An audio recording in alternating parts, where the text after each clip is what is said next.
Don't forget to do that. If you go to the Files tab and you go to each week, so week 1 there's the worked out solutions, week 2 worked out solutions. So if you want to review those, you're more than welcome. You can of course observe your own stuff. So there's multiple versions of each question, so this version may not exactly match yours, but the only difference would be numbers or some small details. It should be mostly the same. But if you have any questions on yours and you're not certain how to add aligns with these solutions, please come talk to me. Happy to spend that time. All right. So today, we are going to hopefully finish up with capacitors and talk about resistivity. And the goal then is that we finish that all up today and then be able to start circuits, current, resistance on Wednesday. All right, towards that end, again, settle down. I don't necessarily, again, the reminder is when you're talking to people around you can't hear as well and it's distracting, and so it's for your peers, not for me. So towards that end, last class we talked about capacitors, we talked about all the equations, we did a bunch of clicker questions, got a bunch of different answers a bunch of times. So today I'm going to give you a bunch more clicker questions on it, some similar, some different, to give you all a bit more practice. So the reminder, the big points. Alright, big points I wanted you all to remember from last time is that the electric field only depends upon how much charge is on the plates and the area of the plates. So if your charge stays the same and your area stays the same, you get the same electric field. We then talked about potential, and that's related to it by distance, so there's some equations with that. We found this thing called capacitance, which was just saying how much charge a capacitor could store if it's on a battery. And I think that was basically, and then it was just some practice with then the equation for the voltage on a capacitor and the capacitance of a capacitor. So the reminder to you all is that capacitance is epsilon naught A over D, whereas voltage is epsilon naught D times Q over A. There you go. So that's basically everything we covered last time. Did a bunch of problems. Okay. Towards it in, I want to quickly talk about this. So what happens when you actually put a capacitor in a circuit with a battery? This setup is called in series. We're going to talk more about series and parallel, but series just basically means it's a straight line between them. They go through each other like this. Again, we'll spend more with that. I'll give you more formal definitions later when we get to currents and circuits and resistors. But the important thing is here is the question is what's going to happen when I close this circuit? All right, so it's nothing here. I close it. What's going to happen?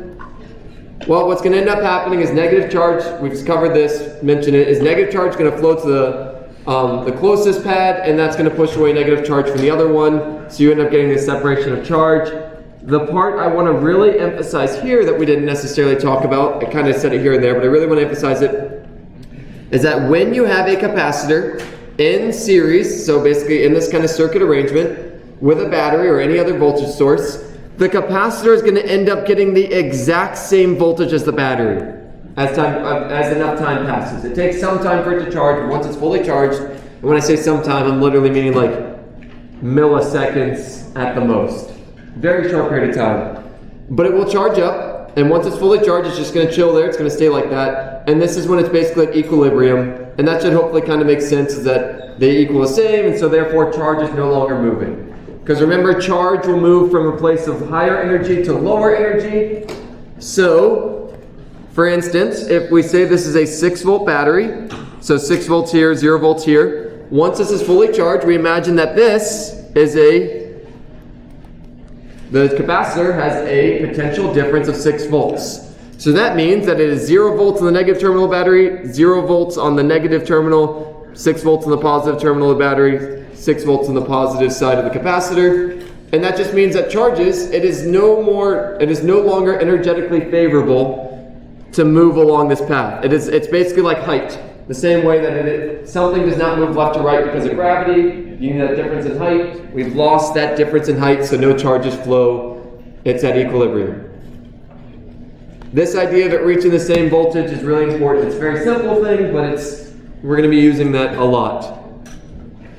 And again, there's a thing for capacitance and all the stuff we've already seen before. So nothing new there. Okay. The next piece that we haven't talked about, I quickly alluded to it, but I want to actually go through the derivation for it, is what is the energy the potential energy stored in that capacitor arrangement. We talked about before when you had 2 point charges, what the energy stored in that system was. Now we have a lot more than 2. We have, I don't even know the number for it. I mean, 10 to the, if a charge of an electron is 10 to the minus 16, and you have 1 coulomb, that means you have 10 to the 16 electrons. It's a lot more than 2. So this is going to charge up, and then the question is, how much energy is actually stored on that? How much energy is stored in that giant system of a bunch of charges? And we're going to actually do this in a very similar way. It's a very quick derivation, but it's going to be very similar to how we basically did the other one, how we did the 2 point charges. Okay, so there it is. I will write out the derivation. I have it typed out in the next slide, so you can refer to whatever you prefer, written out or typed out.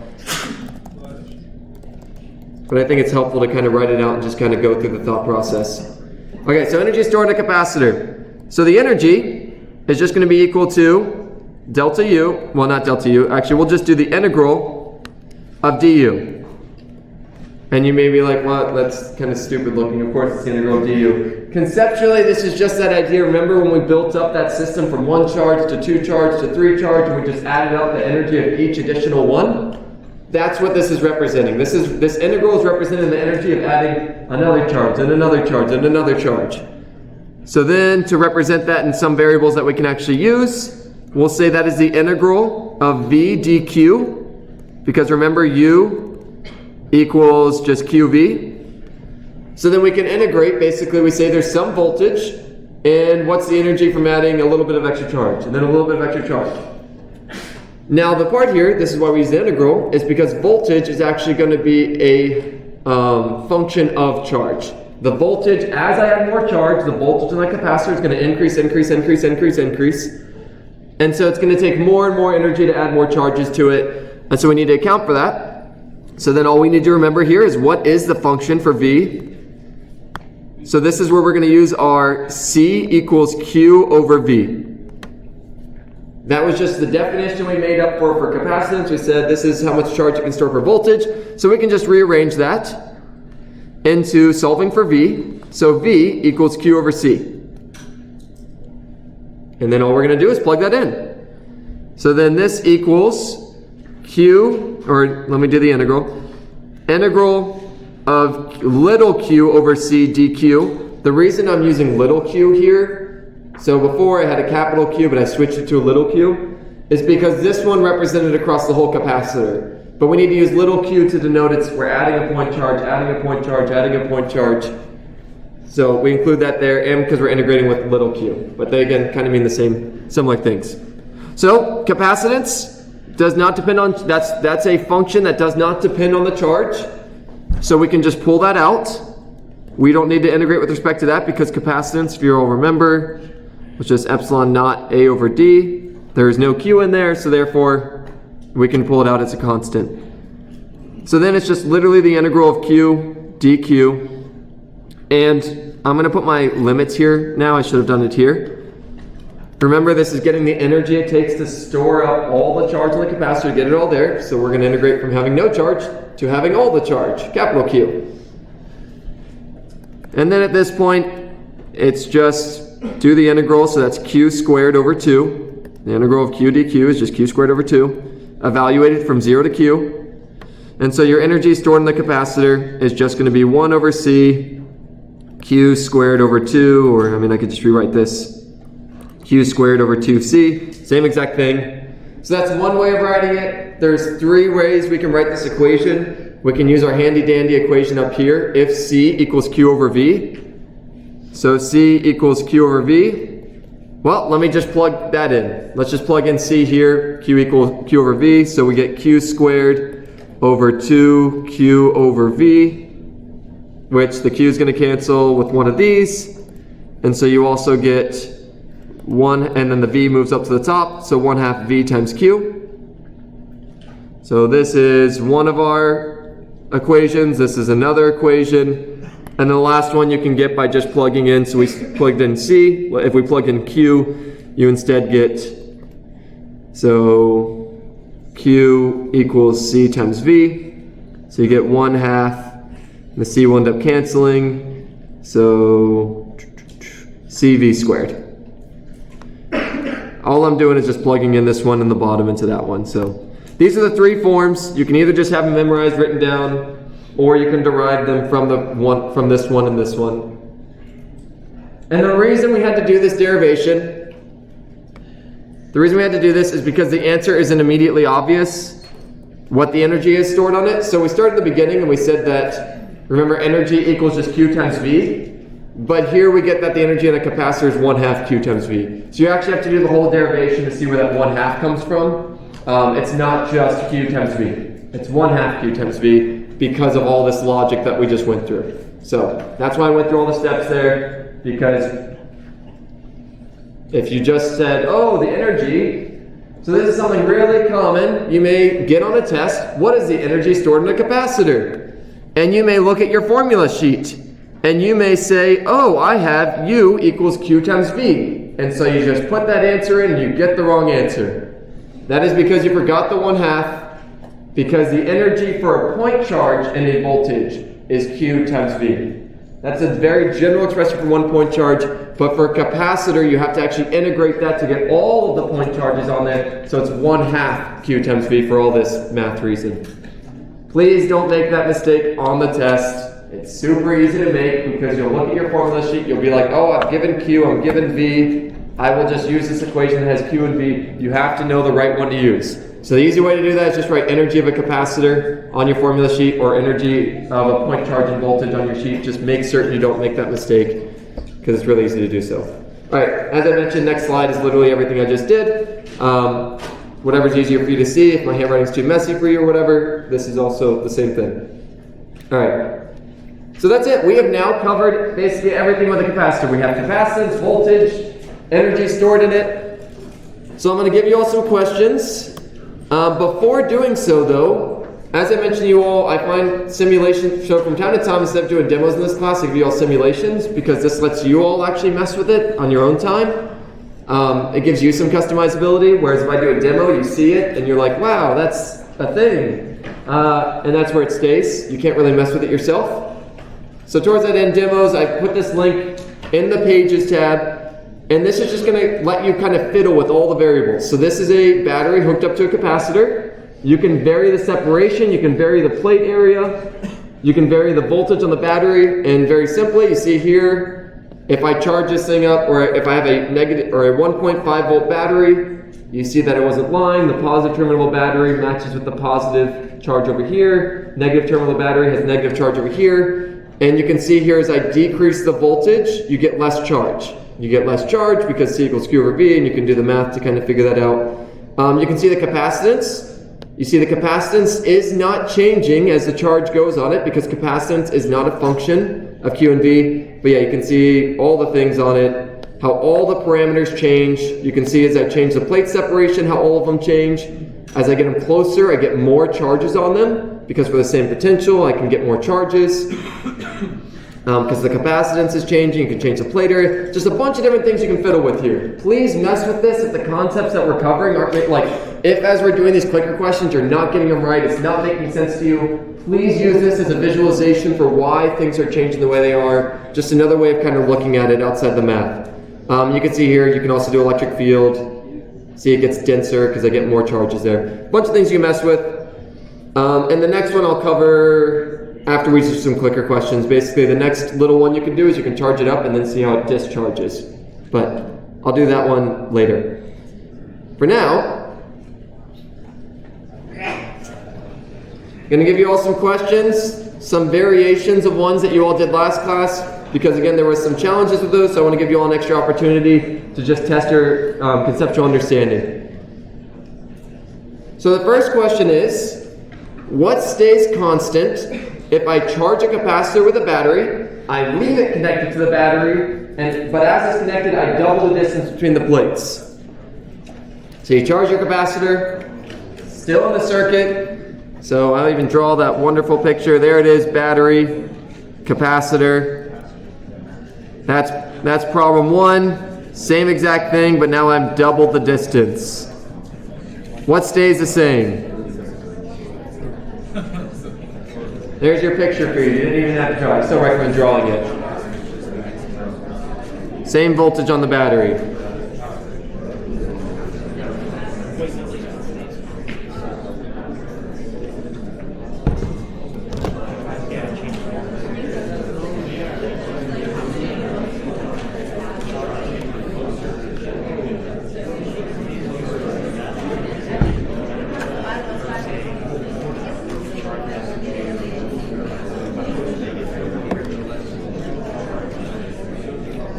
I'll give you a hint. I told you all the answer to this like 4 slides ago.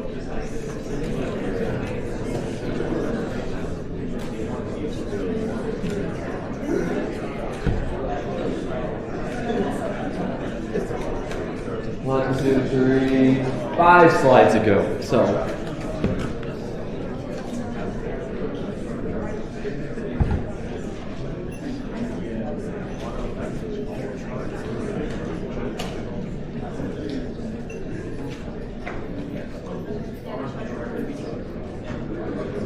And you know what? Just to give you all a visual, see if this is helpful for you. All right, we can do the problem with our nice visual here. So we have our battery. It's got 1.5 volts. There it is. I'm going to remove these.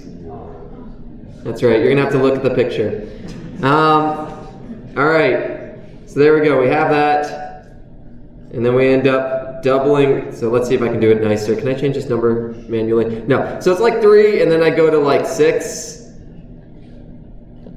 Well, ideally I go to 6. There you go. 1 to 10. All right.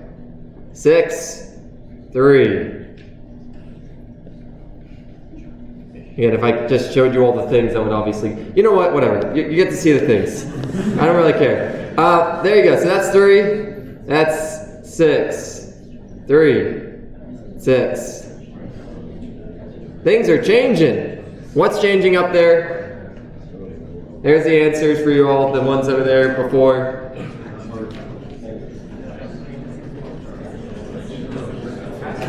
Just really trying to hammer home the point here. All right, give you all like 10, 15 more seconds to change your answer if you want to.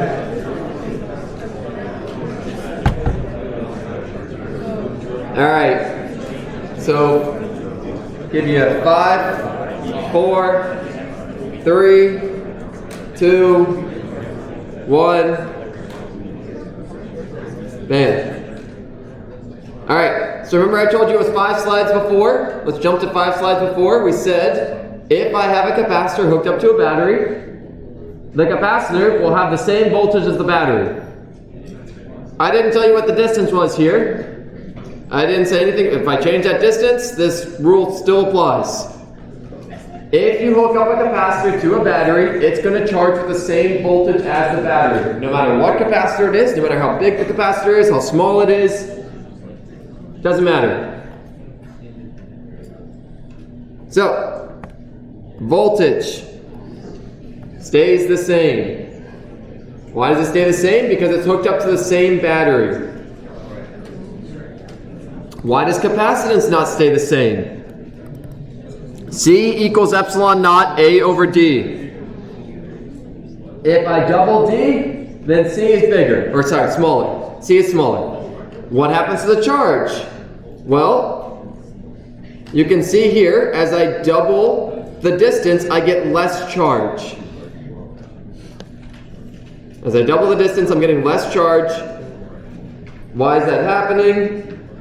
Well, if C equals Q over V, and V is a constant, then if C gets smaller, Q gets smaller. So you kind of just, there's a lot of these kind of conceptual rules you're going to have to remember when doing these kind of problems. You have to think of what is staying the same, what is changing. So whenever doing these problems, and that's where you have to remember some of these rules. You have to remember that when you're hooked up in a circuit with a battery, voltage will stay the same if it's connected to the same battery, no matter what. Yeah. So the question is, as Q doubles, C would also get larger? Yep. So here, C gets smaller because the distance doubled. So. But for the charge, yep. In simulation, it gets smaller when you increase. Yeah, and that's because, so as we double the distance, the capacitance is decreasing? Yes, that's a good question. And we can see that here, it gets smaller and the capacitance also gets smaller. So as we decrease this, we see that as the distance gets closer, capacitance and the charge go up at the same rate, and same thing the other way. All right. So yeah, when doing these problems, you have to be able to recognize what stays the same. You have to remember the rules. One of the rules is that when it's connected to a battery, it's going to get the same voltage as the battery, because that's the kind of equilibrium state. The other rule is that capacitance only depends upon area and distance. So if you change the area of the plates, or if you change the distance between the plates, and at the end of this class we'll cover this one more thing if you add a little material in between. Basically, if you change the geometric properties, you change the capacitance. Guaranteed. If you don't change the area or the distance, capacitance is going to stay the same no matter what. No matter what. So using those two rules, you can figure out everything else. Oh, and I guess electric field only changes if you change the charge or the area. All right. More questions?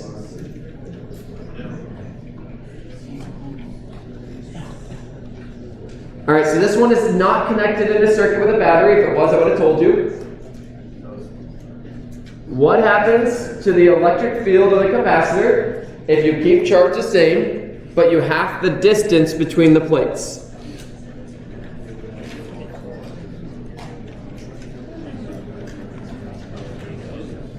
Again, just look at your equations.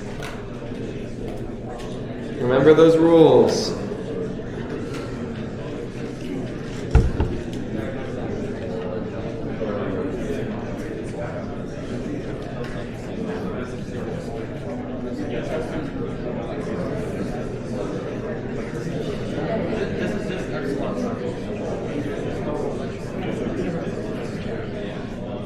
Someone tell me, what's the equation for electric field due to a capacitor? What is it? Someone raise their hand and I'll point to them just so I can hear. Yep, there we go. Delta V C over D?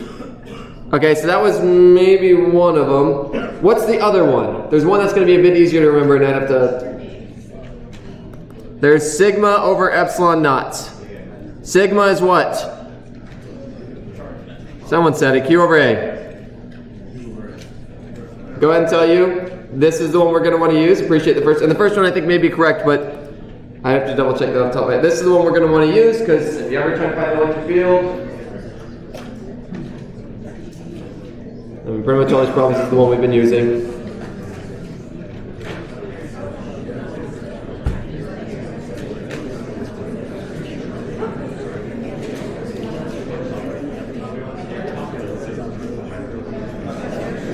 This is not in a circuit with a battery, so we charged it, then we added some additional charge, but kind of away from it. We just chucked some on there.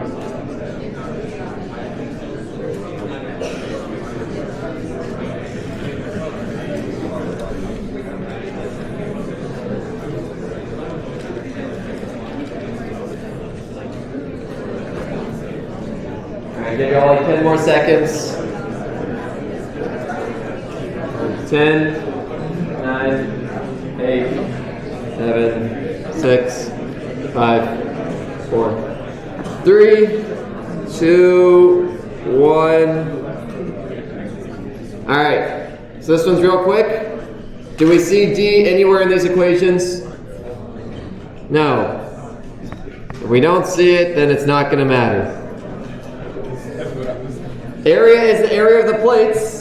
So yeah, electric field, if I am not changing the charge, if I am not changing the area, and again, it's a little, like, you're going to have to just remember this one's not in a circuit with a battery, so we're not worried about voltage at all. We're not worried about that. We're just going to use the variables that we're given. Stay the same. All right.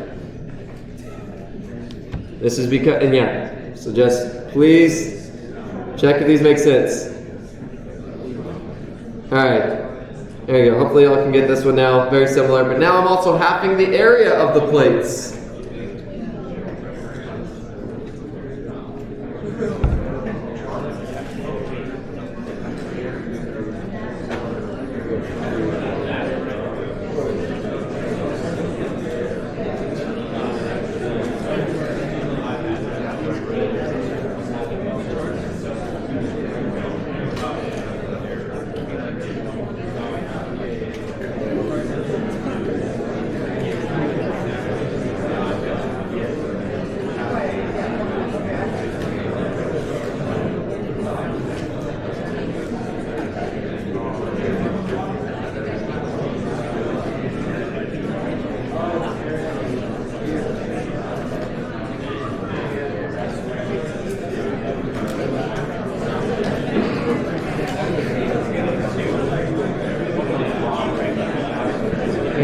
is outside of, it's not connected to a battery. That is very important that it is not connected to a battery. I will tell you what happens when it is connected to a battery.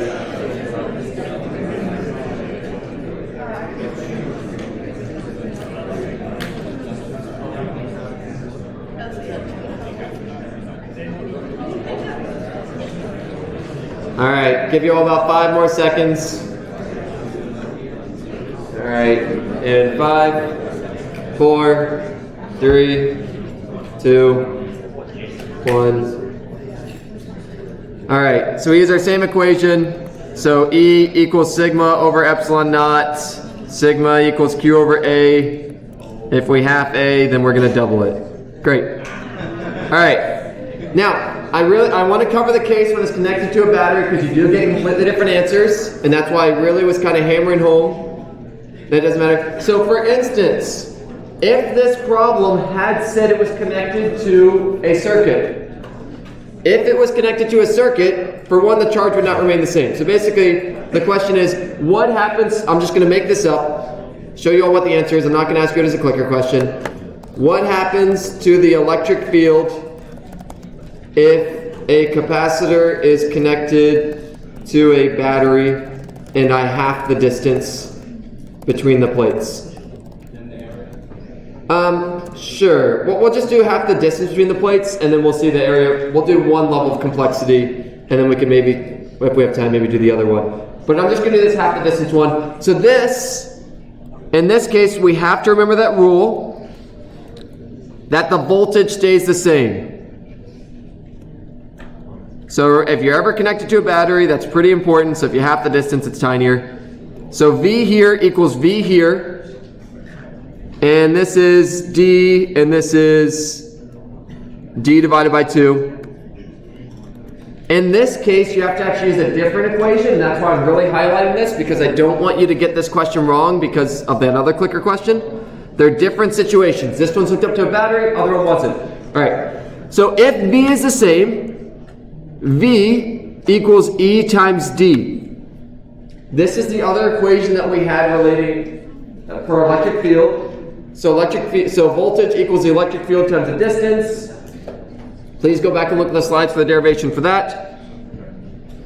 So if V is the same, so this is V1, this is V2. V1 equals V2. So E1 D1 equals E2 D2. All I'm doing is if the voltage here is the same, and that's the same, and that's expressions for them, just set them equal to each other.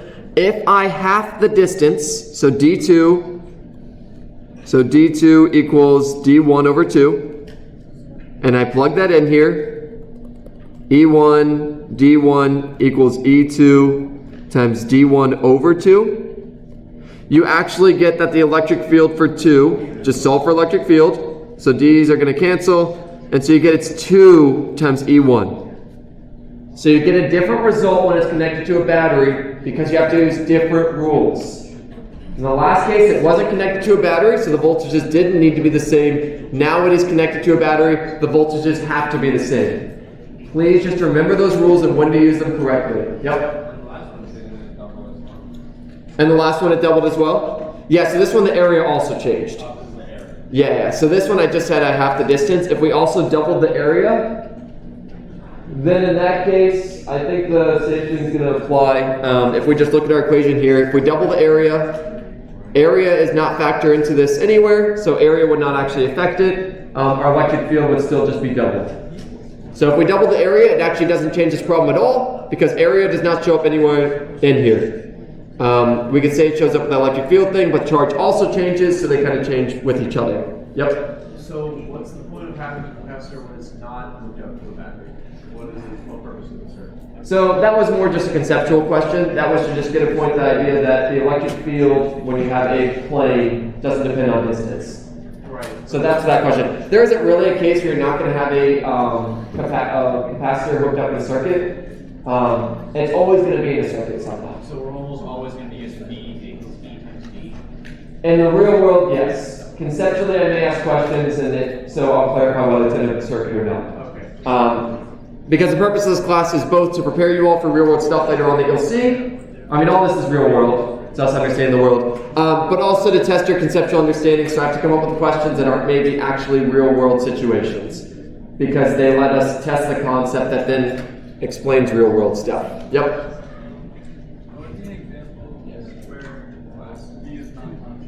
What's an example where V is not constant? That would be like this one. The voltage here is changing. Of what's happening here? So if I keep charge the same, and E stays the same. So here's my capacitor. And honestly, the better way to draw this one is actually like a big old parallel plate, but that's harder for me to draw, so I'm going to draw it like a capacitor. But it's not hooked up to anything. So this is going to go up here. So this in about half the distance. So this problem is more so two parallel planes facing each other than a capacitor. Because again, a capacitor is always going to be in circuits. So what's happening here is as I half the distance, we still kept charge the same. So I'd put Q here and I'd put Q here. I'd put area. So Q1, area 1, I'm just still going to keep it Q1, area 1 because it's still the exact same. I didn't change it. But the distance here changed. And so because the distance changed,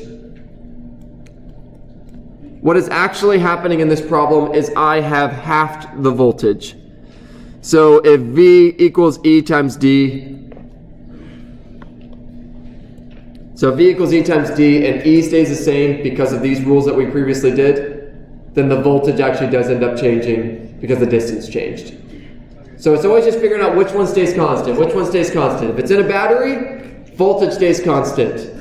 If it's in the case of this where it's disconnected from the battery, voltage can totally change as you change the geometry of things. So that's kind of the critical piece there. All right, let's see. What other ones do we want to do? All right.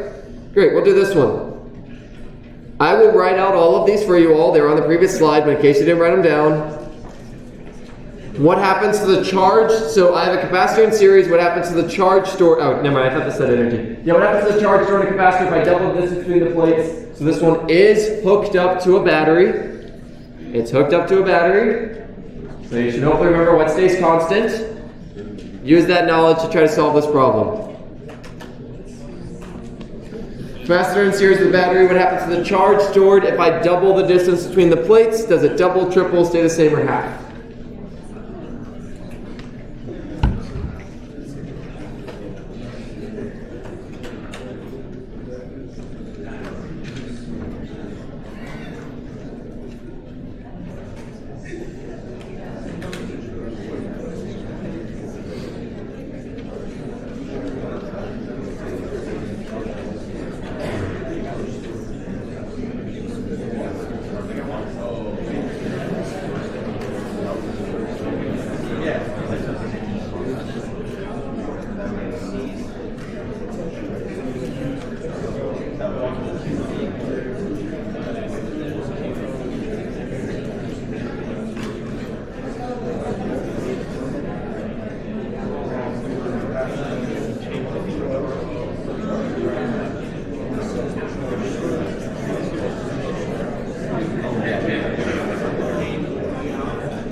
Alright, give you all about 5 more seconds.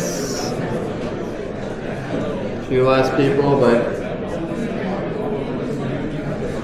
Alright, Alright, so 5, 4, 3, 2, 1.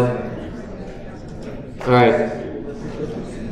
So I now have we're going to draw our wonderful picture. We always draw the pictures. Please do that because it just really helps with tracking all the information. So here's my first case. It has some set distance. Here's my second case. I double the distance between the plates. So here we remember that rule that if it's in a battery, and if it's in a series connected to with a battery, voltage stays the same, so same exact V. So then our question is, what is going to change? Well, everything basically, everything else will change. So let's just pull some equations. We're trying to figure out how the charge is going to change. There's a bunch of different equations we can use. But the biggest effect that if you double the distance, the easiest one to kind of go to if you change any geometric property, the capacitance is going to be the one that's the easiest to kind of figure out the effect of. And you may be like, well, how's that going to help me? Well, if you remember, C equals Q over V. So if we can figure out how capacitance changes, and we then have this other expression relating capacitance, charge, and voltage, if we know V stays the same, if we know capacitance ends up changing, then we can figure out how charge ends up changing. So it's kind of a two-step problem where you have to be able to figure out, okay, what actually changes with distance? What stays the same? What changes? Well, we know voltage stays the same. Great, done. That one's quick. Within no capacitance, if you ever change the geometric properties, immediately jump to capacitance is the one that you can quickly figure out how things are changing. So with that in mind, we see that when you double the distance, so if this is C, this is just a general C. So if I double the distance for the second one, you get epsilon naught A2 over 2 D1, and I'm just going to put A here. They both have the same area. Area here is the same, area here is the same, because I didn't say the area changed, so it's not going to change. So therefore, the capacitance here is half,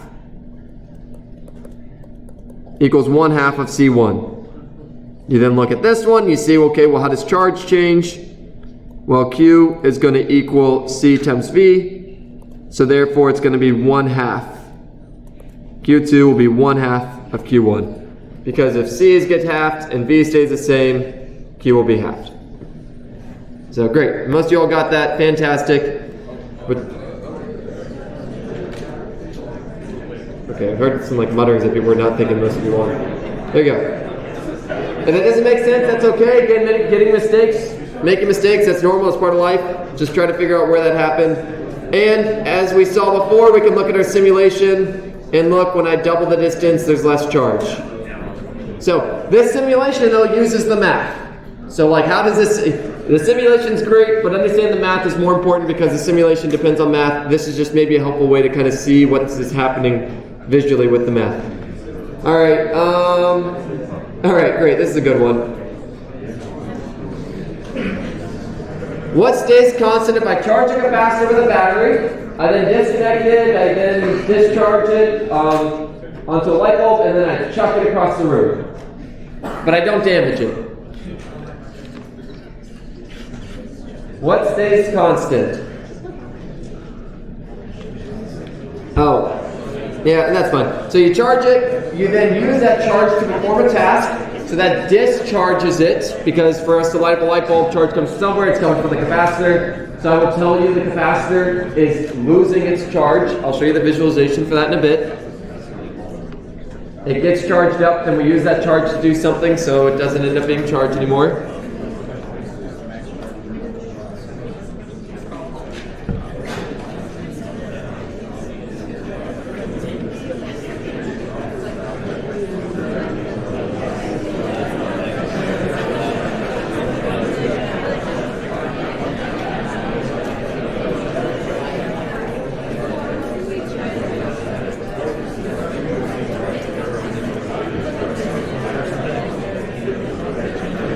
So remember our rules, is it still connected to the battery?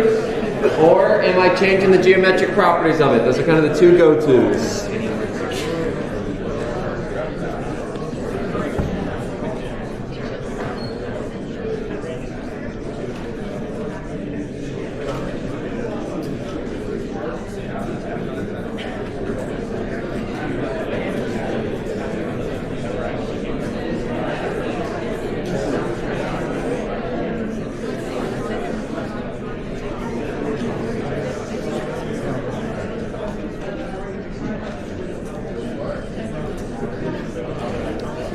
All right, gonna give you all about 10 more seconds.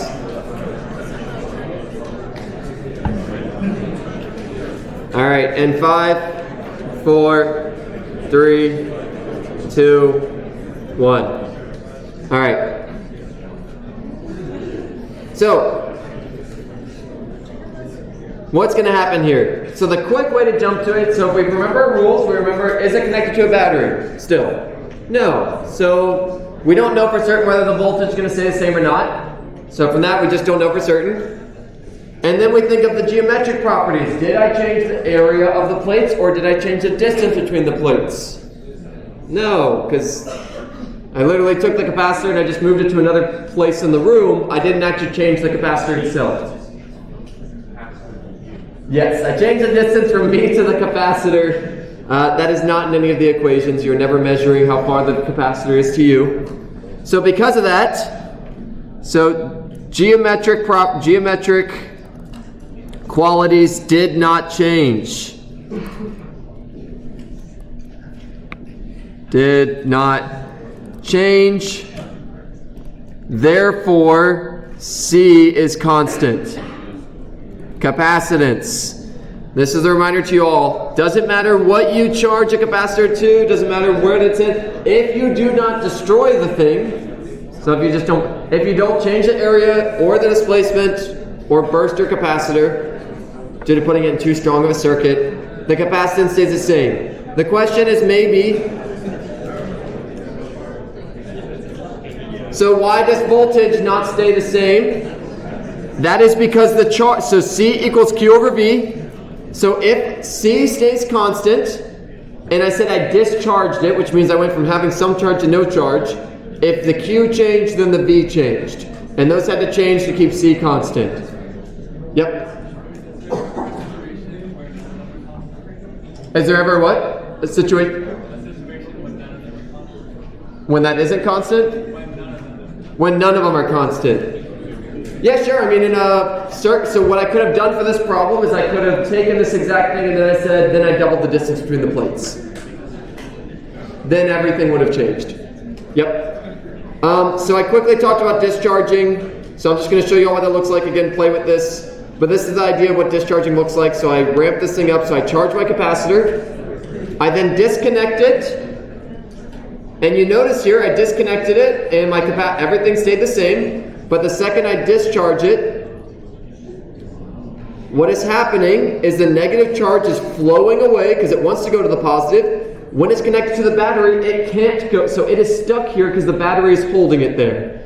Once it's like this, there's just literally no path for it to flow, so it's still stuck. Once I connect it here, it can now is free to go from the negative to the positive because the negatives don't want to be near each other. They are only near each other because the battery was holding them there. They flow and the light bulb gets the brightness. This time scale is completely inaccurate because this all happens usually in the order, and we'll do the math for this eventually. That's something we'll cover in a future class. This happens in the order of milliseconds. So when you're charging up your little flash, your camera, and it uses that flash bulb, that's the time scale that the light bulb actually stays lit. It's real quick. It is not this slow. But you have to slow it down to see it. Okay, one last thing I want to cover today. We're going to quickly talk about it. It's not going to take that long. And then next class, we're going to cover resistivity. Okay, again, I need everyone to settle down. Not done yet. You're welcome to talk when we have a chance to do questions, but otherwise, I don't want people to miss anything I'm saying. Not that I'm important, but that's what you're paying me for. All right. So what happens if we put something in it? So all the problems we've considered, there's nothing here. When I say nothing, I literally mean nothing. It's vacuum. Vacuum means there's no anything. It's not air, it's emptiness. What happens if I put another insulator in there other than vacuum? Vacuum is the perfect insulator. What if I put something that's maybe not as perfect? What ends up happening is, if you remember from our first class, we said that insulators could get this dipole, that you can move the charges a little bit away from each other. While they're not as free to move as a conductor, you can separate them a little bit. And that's what happens here. The capacitor has this charge, has this electric field, and so it ends up pushing away the negatives and attracting some of those positives. And so what ends up happening is you see there is a stronger field here, there's a weaker field here. That is because the capacitor, we call this one E naught, capacitor is still making an electric field this way, but now the insulator inside is also making an electric field, but it's going the other way. And so those cancel out, not completely, but they cancel out a little bit, so that the electric field is weaker. What this ends up meaning, if you remember that voltage equals E times D, if we made the electric field a little bit weaker, but it's hooked up to a battery, so voltage needs to stay the same. That means in this case, we end up having a stronger, we need to add more charge to be able to make a stronger field so that we get that same voltage. So when you put an inductor in here, it weakens the field, so the battery will push more charge on there so that we get the same voltage. Okay? That's the concept behind it. So here's kind of that rationale laid out. The net electric field will need to stay the same because the voltage will need to stay the same. So V initial equals V final. Therefore, E initial times the distance equals E initial times final. This means I can end up adding more charge because the E net now is the addition of these two. And I should probably even put a subtraction here. Just to note, remember that the induced one, the one that the insulator has, is actually removing it a little bit. So that means I need to make E naught stronger, which means I need to add more charge, which means I increase the charge of the capacitor. If I increase the charge but keep voltage the same, I increase the capacitance. This is the conceptual reasoning why adding an insulator to a capacitor ends up increasing its capacitance. This is important if you're ever designing capacitors, so any of you electrical engineers, any of you all, if you're just wondering how do you actually change the capacitance of something, this is one really easy way to do that. And in reality, when we use capacitors, we don't make vacuum between it because that would just be very difficult to make. All it would take is a little bit of deformation in the material to short out your capacitor. So it not only benefits the capacitance, it also makes it easier to use. And finally, this is the net equation for it. When you add an insulator inside of it, this is called a dielectric. When you add a dielectric to it, your capacitor equation now is kappa times epsilon naught A over D. Exact same equation before, except now we have kappa. And you would look up kappa online for whatever that is. That's not something you can calculate. That's something that's experimentally done. Theoretically could be done, but it's a very complex calculation that I have no idea how to do. So you just generally get it from the table values. All right, if you have any questions, please let me know, but we're pretty much finished with capacitors. I'll solve a couple problems next time with it, and then move on to resistance, resistivity, and all that.